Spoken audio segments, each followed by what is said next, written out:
కలల సీతాకోక చిలుక జాలి తలచి అలసిన కను రెప్పలపై నిశ్శబ్దంగా వాలింది కలల సీతాకోక చిలుక.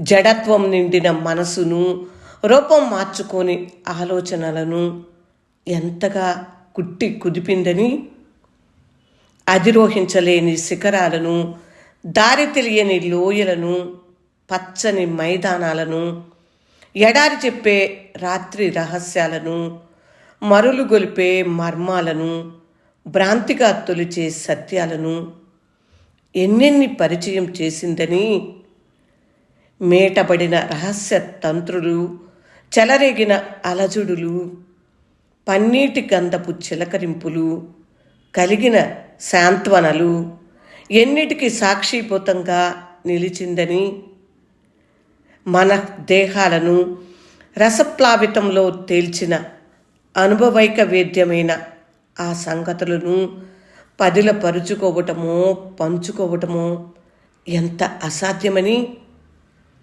రెప్పలు విప్పితే రెక్కలు విరుగుతాయని, ఋతువు మారిందని, కలల సీతాకోక చిలుక ఎగిరిపోతుందని వనజా తాతినేని స్వీయ కవిత్వం విన్నారు కదా.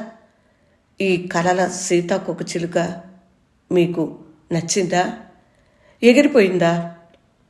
సరే, మరి కవిత్వం నచ్చితే ఒక లైక్ ఇవ్వండి. ఇంకా ఛానల్లో అనేక కథలున్నాయి, రండి. మంచి మంచి కథలు విని మీ ఆలోచనలను పదును పెట్టుకోండి. ఇంకా రసానుభూతిలో నిండిపోండి. మంచి అనుభూతి కథలు చాలా ఉన్నాయి. అలాంటి అనుభూతి కథను లింక్లో మీకు జతపరుస్తున్నాను. తప్పకుండా ఛానల్కు వచ్చి కథను వినండి.